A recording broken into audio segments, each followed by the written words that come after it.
রাতে খাওয়া দাওয়া করে জান্নাতের নিয়ে ছাদে চলে গেলাম। তখন জান্নাত বলল, আচ্ছা রে, যদি পরে হিতে বিপরীত হয়? যেমন? যদি সুমাইয়া তোকে ছেড়ে চলে যায়? এটা অসম্ভব।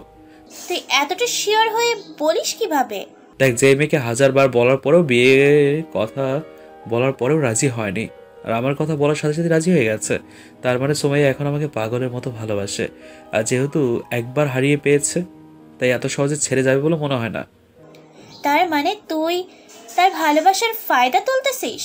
না, শুধু সুমাইয়ার সন্দেহটা ভাঙতেছি। বুঝলাম। আরেকটা কথা, সুমাইয়ার সাথে যে আমার সম্পর্ক ছিল এটা বাসায় জানে না। তুইও কিছু বলিস না। তুই শুধু আমাকে চিনিস আর সুমাইয়াকে কষ্ট করে ভাবি বলে ডাকিস, প্লিজ। ওকে, সমস্যা নাই। জান্নাতের সাথে আরো কিছুক্ষণ গল্প করে নিচে চলে আসলাম। এরপর জান্নাতকে তার রুমে দিয়ে আমি আমার রুমে চলে আসলাম। রুমে ঢুকে অবাক হয়ে গেলাম, কারণ লাইট অফ করা রুমের। লাইট অন করতে দেখি সুমাইয়া শুয়ে আছে একপাশে। তাই সুমাইয়াকে বললাম, কিরে ঘুমিয়ে গেছিস? ওপাশ থেকে কোনো উত্তর আসলো না, তাই আমিও ফ্রেশ হয়ে এসে শুয়ে গেলাম। সকালে জান্নাতের কল দেওয়াতেই ঘুম ভাঙলো। উঠে দেখি সুমাইয়া এখনো ঘুমাচ্ছে। তাই না দেখে ফ্রেশ হয়ে নিচে গিয়ে দেখি জান্নাত বসে আছে। আমাকে কফি দিতে বলে দুজনে বসে বসে গল্প করতে লাগলাম। কিছুক্ষণ পর সুমাইয়া আসলো। ঘুম থেকে উঠে আমাদেরকে একসাথে দেখে মুখটা কালো করে চলে গেল রান্নাঘরে। আমি আর জান্নাত তার এই মুখ দেখে হাসতে হাসতে শেষ। এরপর নাস্তা করে অফিসে চলে গেলাম। বিকেলে অফিস শেষ করে এসে দেখি সুমাইয়া রুমে বসে আছে। আমি কোনো কথা না বলে ফ্রেশ হতে চলে গেলাম। ফ্রেশ হয়ে এসে রেডি হতে লাগলাম। আয়নার সামনে দাঁড়িয়ে তখনই সুমাইয়া পেছনে এসে দাঁড়ালো। তাই সুমাইয়ার দিকে ঘুরে জিজ্ঞেস করলাম, কিরে কি হয়েছে? সুমাইয়া কোনো কথা না বলে পেছন থেকে ছুরি বের করে আমার গলায় ঠেকায়। আমি অনেকটা অবাক হয়ে গেলাম। তখনই সুমাইয়া বলল, অন্য মেয়েকে নিয়ে এত লুটুর পুটুর কিসের? হ্যাঁ, কোথায় কি করলাম? আর তুই এটা নামা, নাহলে লেগে যাবে গলায়। না, আগে তুই বল, ওই মেয়ের সাথে এত কিসের বক বক তোর? কেন? তুই না ভাবিস না যে জানাত আমার পুরনো প্রেমিকা? তাহলে পুরনো প্রেমিকার সাথে কত কথাই থাকতে পারে। সুমাইয়া কিছু না বলে ভাবতে লাগলো কি যেন। তখন আমি বললাম, সর, জান্নাত বসে আছে আমার জন্য, তোর সাথে পরে কথা বলবো। তুই আবার যাবি ওই মেয়েটার কাছে? তো তোর কাছে বসে থেকে কি করবো? সর, জান্নাতের সাথে প্রেম করি গিয়ে বলে সুমাইয়াকে পাশ কাটিয়ে চলে গেলাম। সুমাইয়া হা করে তাকিয়ে রইলো। বুঝলাম কথাটা ভালোই কাজ দিয়েছে। রাতে খাওয়া দাওয়া করে জান্নাতের সাথে অনেকক্ষণ গল্প করে রুমে এসে দেখি সুমাইয়া জেগে বসে আছে। তাই বললাম, কিরে ঘুমাসনি এখনো? না। কেন, তোর কোনো সমস্যা? না, তাতে আমার কি সমস্যা থাকবে? বলে ওয়াশরুমে ফ্রেশ হতে চলে গেলাম। আর ভাবতে লাগলাম, সুমাইয়াকে আমি জেনে বুঝে অবহেলা করতেছি, যেন সে বুঝতে পারে যে ওর সন্দেহটা মিথ্যে ছিল। ওয়াশরুম থেকে বেরিয়ে এসে দেখি সুমাইয়া কি নিয়ে যেন চিন্তা করতেছে। তাই বললাম, কিরে কি নিয়ে তো চিন্তা করতেছিস? সুমাইয়া চিন্তার জগৎ থেকে বেরিয়ে আসলো আমার কথা শুনে। এরপর বললো, ভাবতেছি চাঁদে যাব। ভাবনা নেই, ঘুমা। বলেই আমি শুয়ে গেলাম। সুমাইয়াও শুয়ে গেল। সকালে আবার সেই জান্নাতের ফোনে ঘুমালো। উঠে ফ্রেশ হয়ে নিচে গিয়ে দেখি জান্নাত বসে আছে। আমাকে দেখে জান্নাত বলল, হুসাইন রাতে তোর দুলাভাই ফোন দিয়ে বলেছে সে নাকি পরশু ফিরে আসবে। তো তুই কি কালকে ফিরে যাবে নাকি? কাল বিকেলে চলে যাব। ওকে, তাহলে রাতে দোষটা দিয়ে দেবো সুমাইয়াকে। ওকে। সুমাইয়া কিছুক্ষণ পর ঘুম থেকে নিচে আসলো। আমাদের আবার একসাথে দেখে কিছুক্ষণ তাকিয়ে থেকে রান্নাঘরে চলে গেল। কিছুক্ষণ পর সুমাইয়া একটা কফির মগ এনে জান্নাতকে দিয়ে আমাকে বলল, হুসাইনের উপরে। হুসাইন, একটু উপরে আয়, আমাকে একটু হেল্প করে দিয়ে যা প্লিজ। কি হেল্প? আসলেই দেখতে পারবি, আয়। ওকে। এরপর সুমাইয়াকে নিয়ে রুমে আসলাম। রুমে ঢুকতে সুমাইয়া দরজা লাগিয়ে দিয়ে আমার কাছে আসলো। তাই আমি জিজ্ঞেস করলাম, দরজা লাগালি কেন? দরজা লাগানোতে পাপ হয়ে গেছে নাকি আমার? না। আচ্ছা বল, তোর কি হেল্প লাগবে যে নিচ থেকে ডেকে উপরে নিয়ে আসলি? মন ভালো না, তাই তোর সাথে গল্প করব বলে নিয়ে এসেছি। তুই কি পাগল যে সবার সামনে তাকে ডেকে নিয়ে এসছিস? হ্যাঁ, কেন, ডেকে আনাটা কি দোষ হয়েছে? আচ্ছা বাদ দে, এদিকে আয়। না, যা বলার দূর থেকেই বল। আচ্ছা বল, কিসের জন্য তোর মন খারাপ? বললে কি তুই সেটা ঠিক করে দিতে পারবি? যদি পারি তাহলে তো ঠিক করে দেবো। কলিজাতে ঘা হচ্ছে, পারবি ঠিক করে দিতে? এটা তো ডাক্তারের কাজ। এভাবে মন খারাপ করে বসে থাকে, ডাক্তারের কাছে চলে যা, তাহলে তো হয়। এখানেই তো সমস্যা। কিসের সমস্যা? এই যে এই রোগের ডাক্তারই বলে ডাক্তারের কাছে যেতে। বুঝলাম সুমাইয়ের কলিজা এতদিনে হারানোর ভয়টা ঢুকেছে। তবে সন্দেহের ভূতটা না তাড়লেই নয়। মনে মনে ভাবায় দেখা সুমাইয়া বলল, কি রে, কি এত ভাবছিস? তোর কথার কোনো আগামাথা বুঝলাম না। আচ্ছা বাদ দে, নিচে আয়, নাস্তা করে অফিসে যাবো। সুমাইয়া মাথা নেড়ে হ্যাঁ বললো। আমি আর কিছু না বলে নিচে চলে আসলাম। বসে বসে ভাবতে লাগলাম যে সন্ধ্যায় কিভাবে আগুনটা লাগানো যায়। এরপর কিছুদিন ম্যাডাম পড়লেই সব ঠিক হয়ে যাবে আপনা আপনি। নাস্তা করে চলে গেলাম অফিসে। বিকেল আসার সময় সুমাইয়াকে কলেজ থেকে নিয়ে আসলাম। এসে ফ্রেশ হয়ে কিছুক্ষণ মোবাইল টিপলাম। রাত 8টায় জান্নাতকে ফোন দিয়ে বললাম ছাদে যেতে। জান্নাত ছাদে চলে গেলে আমি রান্নাঘরে গিয়ে দেখি আম্মু আর সুমাইয়া রান্না করে ব্যস্ত। তাই সুমাইয়াকে বললাম, সুমাইয়া, আমার আর জান্নাতের জন্য 2 কাপ কফি বানিয়ে দিতে পারবে প্লিজ? কোথায় দিয়ে আসতে হবে? আছি আমরা। ওকে, আমি নিয়ে আসছি। আমি চলে গেলাম ছাদে, গিয়ে দেখি জান্নাত দাঁড়িয়ে আছে। আমাকে দেখেই বলো, কি রে, বলে এসেছিস? আমি নজর রাখছি সে আসে কিনা। আসলেই শুরু হবে, আর তুই গিয়ে ওখানে বসে থাক। কিছুক্ষণ পর সুমাইয়াকে উপরে আসতে দেখে আমি গিয়ে জান্নাতের পাশে গিয়ে দাঁড়ালাম। তারপর জান্নাতকে বলতে লাগলাম, তুই বিয়েটা করতে গেলি কেন? পেতনি, বিয়ের আগেই তো আমরা কত ভালো ছিলাম। বিয়ে তো একদিন করতেই হতো, তাই আগেই করে ফেললাম। তোকে আজকে একটা কথা বলতে চাই। এটা অবশ্য অনেক আগেই বলতাম, কিন্তু বলতে পারিনি, তাই অবেলায় বলতে হচ্ছে। কি কথা বল। জানিস, আমি তোকে পছন্দ করতাম, একরকম ভালোই বাসতাম কলেজ লাইফে। কেন এখন বাসিস না? প্রথম ভালোবাসা কি কেউ ভুলতে পারে বল? ওলে পিচ্ছি, বাদ দে। এখন সুমাইয়া যে কোনো সময় চলে আসতে পারে, তাই বাদ দে সব কথাটা। তাই ভালো। সুমাইয়াকে কি তুই ভালোবাসিস? হুম। তাহলে আমাকেও যে ভালোবাসি বললি, এটার মানে কি? বাদ দে, এটার হিসাব তুই বুঝবি না। তার চেয়ে ভালো তুই চাঁদ দেখ। দেখ, চাঁদটা কি সুন্দর করে উঠেছে। তারপর দুজনে চুপচাপ দাঁড়িয়ে রইলাম। কিছুক্ষণ পর সুমাইয়া গলা কাশি দিল। দুজনে একসাথে নর্মালভাবে কফির মগটা নিয়ে আমি সুমাইয়াকে বললাম, থ্যাঙ্কস। সুমাইয়া কিছু না বলে চলে গেল। তবে চাঁদের হালকা আলোয় বুঝতে পারলাম সুমাইয়ার চোখে পানি জমে আছে। অনেক কষ্ট পেয়েছি এই 4টা বছরে আমি। তার সুদ নিয়েই ছাড়বো। এবার দেখো কেমন লাগে। এসব ভাবছিলাম তখন জান্নাত বলে উঠলো, হুসাইন, কোথাও বেশি করে ফেললাম না তো? না, সব ঠিক আছে। ওকে, আয় নিচে যাই কফি শেষ করে। কফি শেষ করে নিচে চলে আসলাম। কিচেনে বকটা রেখে জান্নাতের সাথে বসে গল্প করতে লাগলাম। রাতে খাওয়া দাওয়া করে রুমে গিয়ে শুয়ে মোবাইল টিপতে লাগলাম। তখনই সুমাইয়া রুমে এসে লাইট অফ করে আমার পাশে এসে শুয়ে পড়লো। কথাগুলো রিয়াকশনটা কেমন হবে চেক করার জন্য কিছু না বলে সুমাইয়াকে পেছন থেকে জড়িয়ে ধরলাম। সুমাইয়ের কোনো রেসপন্স নাই, শুধু চুপ করে শুয়ে রইল। বুঝলাম এবার ম্যাডাম পাহাড়ের নিচে আসছে। কিছুদিন যাক, তারপর সব কিছু বুঝিয়ে বলবো। সকালে আবার জান্নাতের ফোনে ঘুমালো। ওর দিকে সুমাইয়া ঘুমাচ্ছে উল্টো দিকে মুখ করে। তাই আর না রেখে ফ্রেশ হয়ে নিচে চলে গেলাম। কিছুক্ষণ পর সুমাইয়াও নিচে গেল। কিন্তু সব থেকে অবাক হলো যে সুমাইয়া আমার দিকে একবারও না তাকিয়ে সোজা কিচেনে চলে গেল। আমি হা করে সুমাইয়ের দিকে তাকিয়ে রইলাম। তখনই জান্নাত বলে উঠলো, আর মা, এটার ফল তোমাকেও কম ফোরাবে না। ধুর। নাস্তা করে অফিসে চলে গেলাম। বিকেলে জান্নাতকে নিয়ে ওদের বাসায় দিয়ে আসলাম। বাসায় এসে ফ্রেশ হতে চলে গেলাম। ফ্রেশ এসে দিকে সুমাইয়া কফি রেখে গেছে আমার জন্য। তাই কফিটা খেয়ে বসে বসে মোবাইল টিপতে লাগলাম। রাতে খাওয়া দাওয়া করে রুমে এসে শুয়ে গেলাম। কিছুক্ষণ পর সুমাইয়া এসে গতকাল রাতের মতো লাইট নিভিয়ে দিল। এরপর এসে আমার পাশে শুয়ে গেল। সকালে উঠে দেখি সুমাইয়া পাশে নেই। তাকিয়ে দেখি 8টা বাজে। সুমাইয়া ডাক দেয়নি আজকে। কিছুটা অবাকই হলাম। ওটা ফ্রেশ হয়ে গিয়ে নাস্তা করে অফিসে চলে গেলাম। সুমাইকে নাস্তা করার সময় একবারও দেখলাম না। অফিস থেকে বেরোর সময় ভাবলাম সুমাইয়ের কলেজ থেকে সুমাইকে নিয়ে যাব, কিন্তু গিয়ে দেখি সুমাইয়া নেই, হয়তো চলে গেছে। তাই চলে আসলাম বাসায়। ফ্রেশ হয়ে বাইরে আসতে দেখি কফি রাখা আমার জন্য। বুঝলাম আমি ওয়াশরুমে চলে গেলে এই টাইমটাতে কফি রেখে যায়। রাতে খাওয়ার টেবিলে গিয়ে দেখি সুমাইয়া নেই। তাই আমাকে জিজ্ঞেস করলাম, আম্মু সুমাইয়া কোথায়? সুমাইয়া তো রান্নাঘরে কি যেন বানাবে বললো, আর ওখানেই খেয়ে নিবে বললো। ও, ওকে। খাওয়া দাওয়া করে রুমে এসে শুয়ে পড়লাম। কিছুক্ষণ পর সুমাইয়া এসে আগের মতোই লাইট অফ করে আমার পাশে শুয়ে গেল। সুমাইয়া আজকে সারাদিনে একবারও দেখলাম না। তাই ভাবলাম সুমাইয়া ঘুমিয়ে গেলে একবার দেখে নেব। যেই ভাবা সেই কাজ। দূরের দিকে মোবাইলের ফ্ল্যাশ লাইট অন করে দেখলাম সুমাইয়া ঘুমিয়ে আছে। তাই সুমাইয়াকে আমার দিকে ঘোরালাম। সুমাইয়ের মুখের দিকে তাকিয়ে আমি অবাক হয়ে গেলাম, কারণ মুখটা আজকে অনেক শুকিয়ে গেছে। আর কাঁদতে কাঁদতে হয়তো ঘুমিয়েছে। চোখের কোনো পানি লেগে আছে এখনো। আচ্ছা, সুমাইয়াকে ঠিকভাবে খাওয়া দাওয়া করে তো নাকি? দুদিন ধরে একবারও ভালোভাবে খেতে দেখলাম না। নাকি আমার উপর রাগ করে খাওয়া দাওয়া বন্ধ করে দিয়েছে? যাক, এখন আর জাগিয়ে লাভ নেই। কালকে দেখবো কি করা যায়। এমনিতে হাড্ডির মতো চিকন, তার উপর আবার না খেয়ে হয়তো আছে। এভাবে আর কিছুদিন গেলে এই মেয়েকে তো আর বাতাসে উড়িয়ে নিয়ে যাবে। এসব ভাবতে ভাবতে কখন যে ঘুমিয়ে গেলাম তা নিজেও জানি না। সকালে ঘড়ির অ্যালার্মে ঘুম ভাঙলো। তাকিয়ে দেখি 7টা বাজে। তাই ওটি ফ্রেশ হতে চলে গেলাম। তবে এটা বুঝতে পারলাম সুমাইয়া ঢাকার বদলে ঘড়িতে অ্যালার্ম দিয়ে চলে গেছে। এটা আসলেই পাগল। তবে আমাকে যে সন্দেহ করে 4 বছর ভুগিয়েছে তার সাজা আরও কিছুদিন ভোগ করুক ম্যাডাম, না হলে ঠিক হবে না। এভাবে 2 দিন কেটে গেল। বিকেলে অফিস করতেছিলাম, তখনই আব্বুর কল আসলো। রিসিভ করতে আব্বু বলল, হুসেন তুই এখনই বাসায় আয় একটু। কেন, কি হয়েছে? আয় তুই, তারপর বলতেছি। ওকে, আমি আসতেছি। এরপর অফিস থেকে বেরিয়ে সোজা বাসায় আসলাম আর ভাবতে লাগলাম যে হঠাৎ করে আব্বুর এত জরুরি তলব কেন?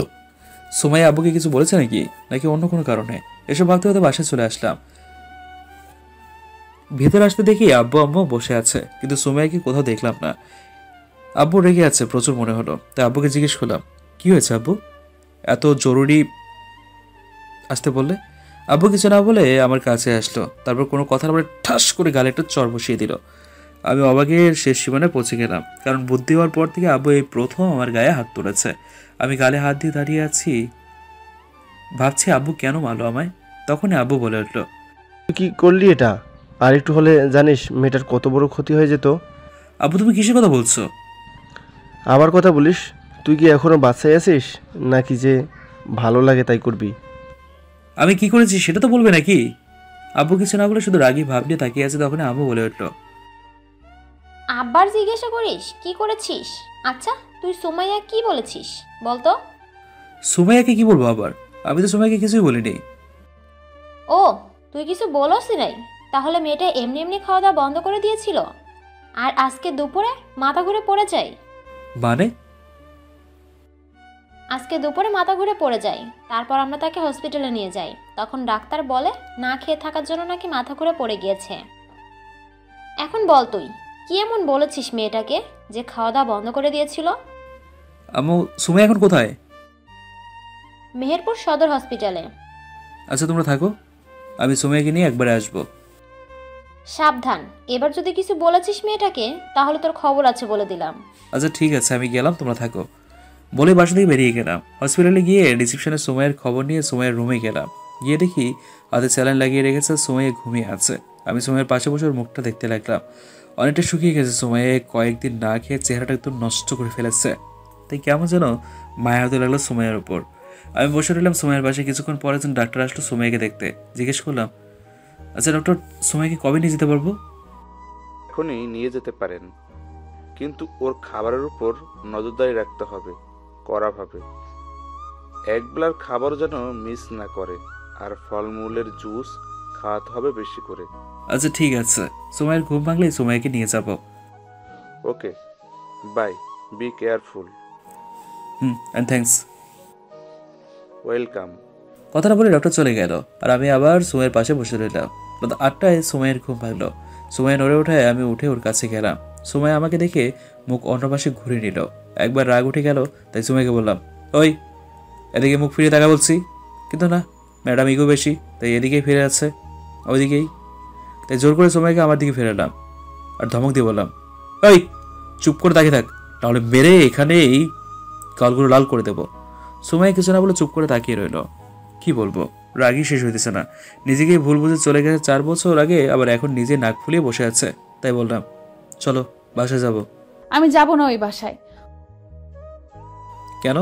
ওই বাসাতে দম বন্ধ হয়ে আসে। আপনি গিয়ে আব্বু আম্মুকে পাঠিয়ে দিন, আমি নতুন বাসা ভাড়া দিয়ে তাদের সাথে ওইখানেই থাকবো। রাগে এবার মাথাটা ছিঁড়ে যেতে লাগলো, তাই কিছু না বলে রুম থেকে বেরিয়ে নিচে রিসেপশনে চলে আসলাম। এসে সুমাইকে রিলিজ করার সব ফর্মালিটি পূরণ করে আমি আবার উপরে গেলাম। গিয়ে সুমাইকে বললাম, চলো বাসায় যাব। বললাম তো যাব না আমি, আপনি গিয়ে আব্বু আম্মুকে পাঠিয়ে দিন। বুঝছি, সোজা কথা কাজ হবে না বলে সুমাইকে সোজা কোলে তুলে নিলাম। সুমাই অবাক হয়ে আমার দিকে তাকালো। আমি সুমাইকে নিয়ে গাড়িতে উঠালাম।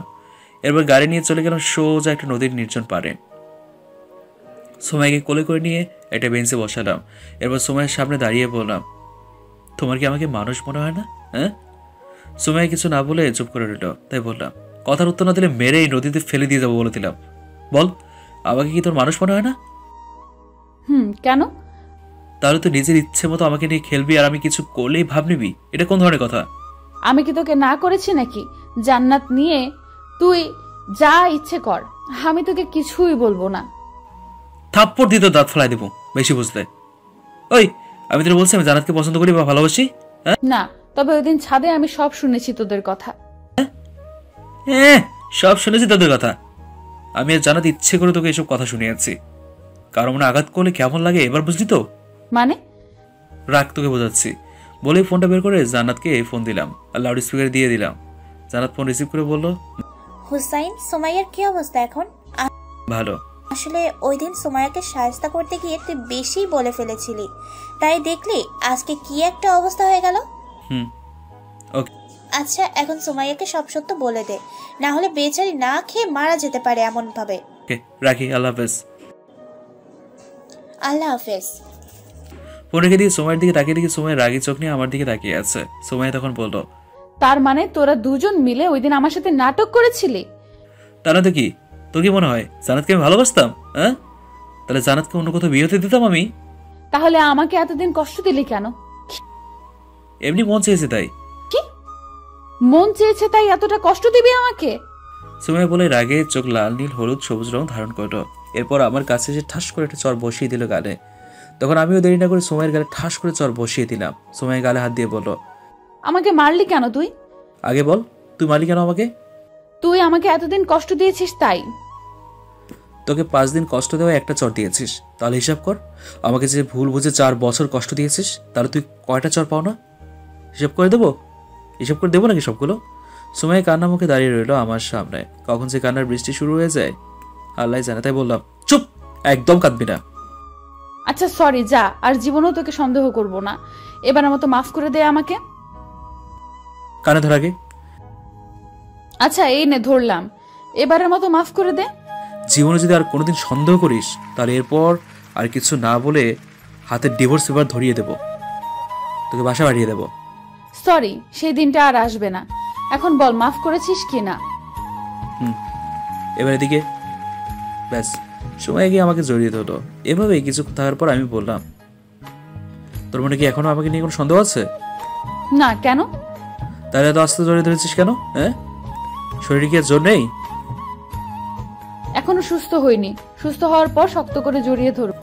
তাহলে থাপ্পড় মারার সময় এত শক্তি আসলো কোত্থেকে? তোর হাতে জোর? থাপ্পড় তো আসতেই মেরেছিলাম, শক্তি নাই বলে। মিথ্যা কথা। কি জোরে মেরেছিস, এখনো ব্যথা করতেছে।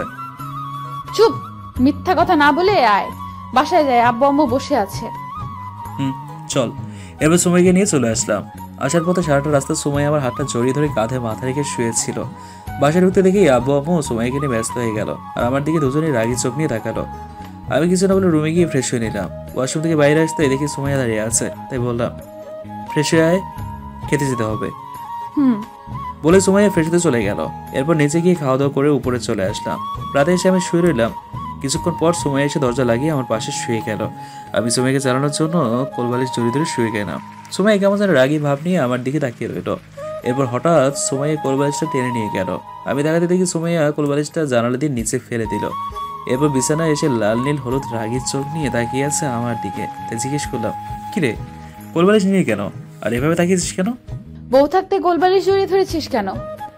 তুই সে যত শুয়ে গেলি, তাহলে আমি কি করবো? তাই কোলবালিশটা জড়িয়ে ধরে শুয়েছিলাম। সোমাইয়া কিছু না বলে চুপচাপ আমার বুকে মাথা দিয়ে শুয়ে গেল। আমিও কিছু না বলে চুপচাপ জড়িয়ে ধরলাম। সময়ের রাগটা এখনো কমেনি, বুঝতে পারতেছি কি জানি করে আল্লাহ জানে। হঠাৎ সময় আমার বুকে কামড়ে ধরলো। তাই সময়কে বললাম, ওই কি করছিস স্যার, ব্যথা পাচ্ছি তো, স্যার ব্যথা পাচ্ছি তো, প্লিজ স্যার আর হবে না। মনের কথাটা কাজে দিয়েছে। সোমাইয়া কামড়ে ছেড়ে দিয়েছে। কামড় ছেড়ে দিয়ে বললো, মনে থাকে জানো। তুই কি ভালো হবে না কোনোদিন? এভাবে কেউ কামড় দেয়? ব্যথা ছিঁড়ে যাচ্ছে জায়গাটা। সময় কোনো উত্তর না দিয়ে চুপচাপ জড়িয়ে ধরে শুয়ে রইল। তাই আমিও আর কোনো কিছু না বলে ঘুমিয়ে গেলাম। এভাবে কেটে গেল সপ্তাহখানেক। সময়ের পুরো সুস্থ। আর আজকে সময়ের বার্থডে, তাই বাড়িতে হালকা সাজালাম, বন্ধু বান্ধব সবাইকে দাওয়াত দিলাম। রুমে এসে দেখি রেডি হয়ে বসে আছে সময়কে নিয়ে নিচে গেলাম। তারপর সব কিছুই হলো।